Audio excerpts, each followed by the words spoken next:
पर्यावरण संवर्धनासाठी सयाजीराजे मोहिते पाटील यांचा पुढाकार.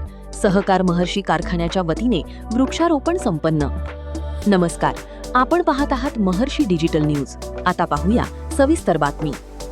जागतिक तापमान वाढीच्या भीषण समस्येवर मात करण्यासाठी आणि पर्यावरण रक्षणाचा वारसा पुढे नेण्यासाठी सहकार महर्षी शंकरराव मोहिते पाटील सहकारी साखर कारखान्याच्या वतीने परिसरात भव्य वृक्षारोपण कार्यक्रम पार पडला.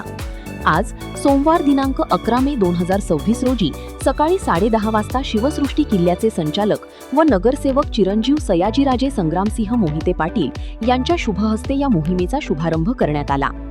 कारखान्याचे संस्थापक अध्यक्ष सहकार महर्षी कै शंकरराव मोहिते पाटील उर्फ काकासाहेब यांनी कारखाना स्थापनेपासून परिसरात मोठ्या प्रमाणावर वृक्ष लागवड करून त्याचे संवर्धन केले. त्यांच्या पर्यावरणपूरक विचारांचा आणि दूरदृष्टीचा लाभ आजही परिसराला होत असल्याचे यावेळी सांगण्यात आले. कारखान्याचे मार्गदर्शक संचालक तथा महाराष्ट्राचे माजी उपमुख्यमंत्री विजयसिंह मोहिते पाटील, कारखान्याचे चेअरमन जयसिंह मोहिते पाटील तसेच संचालिका स्वरूपा राणी मोहिते पाटील यांच्या नेतृत्वाखाली पर्यावरण संवर्धनासाठी विविध उपक्रम सातत्याने राबविले जात आहेत. चिरंजीव सयाजीराजे मोहिते पाटील यांच्या संकल्पनेतून व प्रेरणेतून वाढत्या तापमानाच्या समस्येवर उपाय म्हणून कारखाना परिसर, कामगार कॉलनी व उपलब्ध मोकळ्या जागांमध्ये मोठ्या प्रमाणावर विविध जातींच्या वृक्षांची लागवड करण्यात येत आहे.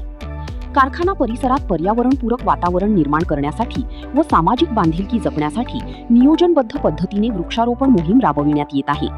कारखाना व कॅनाईट परिसरात विविध झाडांचे संगोपन व देखभाल शेती विभागामार्फत करण्यात येत असल्याची माहिती देण्यात आली.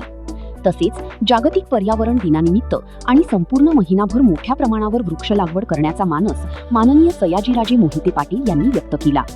या कार्यक्रमास कारखान्याचे सेक्रेटरी अनिल काटे, चीफ अकाउंटंट वाय.बी. इनामदार, मुख्य शेती अधिकारी Arif वलगण, civil engineer AC. Shekhar, store keeper BD. Sawant, IT. Manager SG. Narsale, पर्यावरण अधिकारी pH. Inamdar, labour officer ए.सिंग Salunkhe, purchase officer Aaris गायकरवाड, range in charge B R. Inamdar, विविध विभागांचे अधिकारी, कर्मचारी, कामगार प्रतिनिधी तसेच शेती विभागाचे कर्मचारी उपस्थित होते.